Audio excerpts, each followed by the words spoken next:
Another one of those 80s campy horror movies that I'm beating myself up over because I'm just now getting to it.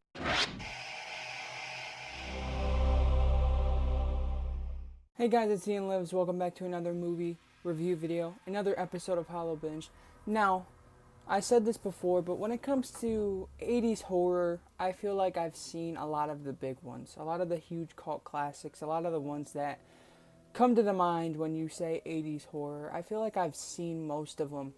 Now, there was this one that has talked about like a lot, especially during this time of year.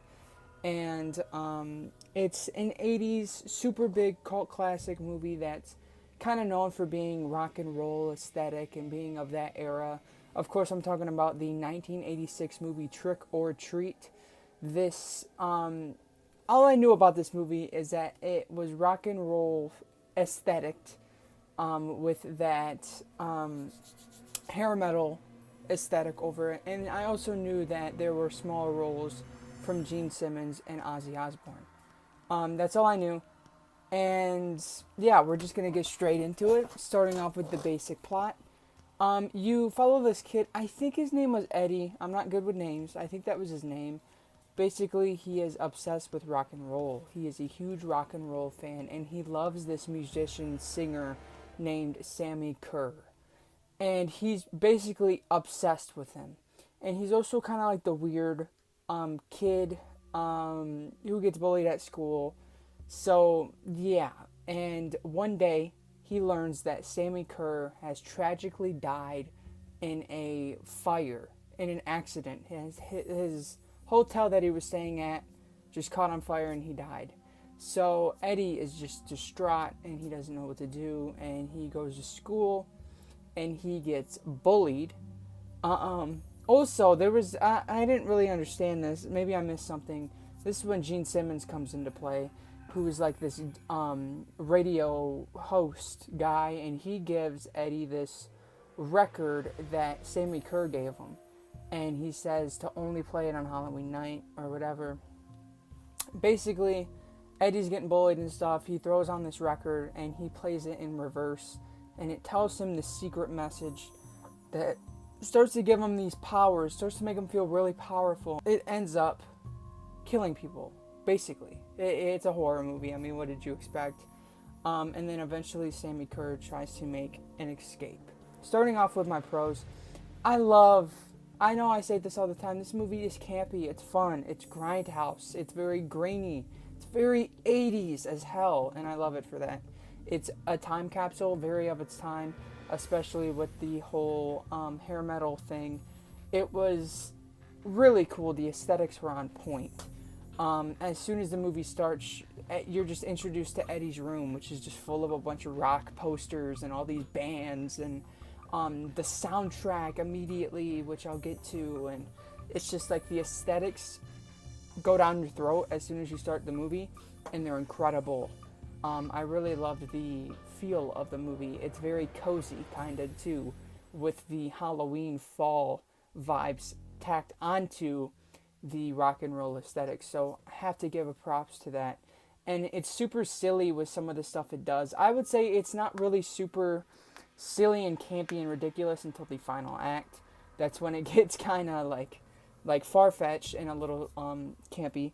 But I would say like the first and second act are just damn good horror. There's some good build-up, some good tension, some great moments. The character of Eddie is fantastic. The actor did a good job. You really care about this kid. You really want to see what happens to him. You're really interested to see what happens next. So you have these people that are high schoolers, but they're actually like 40-year-olds. You know, that classic thing. Really fun. So yeah, I lost my train of thought because my cat wanted to come in my room. I hate it as soon as I record, and it's annoying, but you know I love him. Say hi to Shepard. Whoa, dude, you okay? Another thing I loved were the ideas and concepts in here. There's some really cool ideas that are thrown into this plot that I really, really, really enjoyed. The idea of playing a record backwards to hear secret messages is something that, you know, has been like this little urban legend myth. People claim that some songs actually have that. Probably. And this was during like the Satanic Panic era where rock and roll was satanic and the devil and everything. I'm assuming that was probably during this time because they're obviously playing fun with that. And it's just a fun concept. There's also moments in the movie where Sammy Kerr mimics Eddie's voice to trick his mom, which is a really cool, ahead of its time concept. Obviously, we saw that later horror movies. The one that first pops into mind is Scream 3, because Ghostface, that was like his whole gimmick in that movie. He could clone people's voices, and you get that in Trick or Treat. So I love the aesthetics. I love the ideas that are here. The overall concept is just really, really, really fun. I love the characters. I love the slight humor that's thrown in here. Obviously, I love Gene Simmons. Ozzy Osbourne's hilarious in here. He plays like this guest on this talk show, and he's got the slick back hair, and he's got a tuxedo, and he's saying how rock and roll is just like the devil, and it's really funny. He played a really good role. And yeah, I think those are my main pros. I did enjoy the final act. It was fun. Again, the soundtrack. I did forget to talk about the soundtrack. I'm pretty sure it's original music. I know Fastway did the soundtrack, and really good music, really good rock 80s music that is catchy and sometimes feels a little overplayed. There's just like every single scene in this movie is just music. But I mean, you kind of expect that anyway. Moving on to my cons, there are times in this movie where it kind of feels like it's getting dragged out. The final act kind of drags a little too long, and again, it gets really, really, really silly and obnoxious, kind of out of nowhere.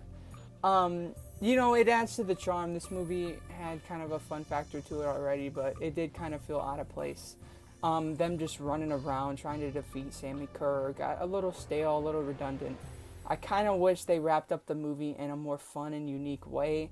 You kind of expect them to just try to run after Sammy Kerr and try to defeat him.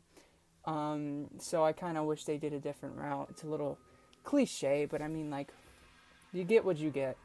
Another thing I didn't really like, let me think, because I really enjoyed this movie, but let me think. I honestly think that that's all on my pros and cons. Another shorter review, and this is wrapping up Hollow Binge. I forgot to even mention that. Happy Halloween. That's when this should be uploaded.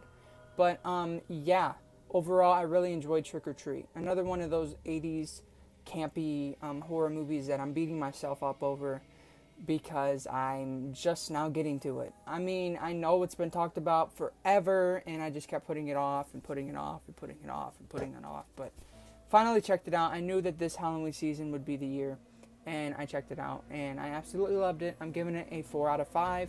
I thought it was really, really, really good. If you are a horror fan, it is a must-watch. If you are a rock and roll fan, it is a must-watch. If you are both of those things, it is a must-watch. Go check it out. It's not on streaming services, unfortunately. You have to rent it. I think it might be on Screenbox, which I don't have. If you have Screenbox, I think it's on there. But yeah, I really enjoyed Trick or Treat. Really, really, really, really fun movie, and a really good movie for the Halloween season. If you guys enjoyed the video, please subscribe and turn on the bell. Let me know your thoughts on Trick or Treat in the comments down below. Follow my Instagram at IanLives_, and follow my Letterboxd at wehateian. I absolutely love you guys. Peace.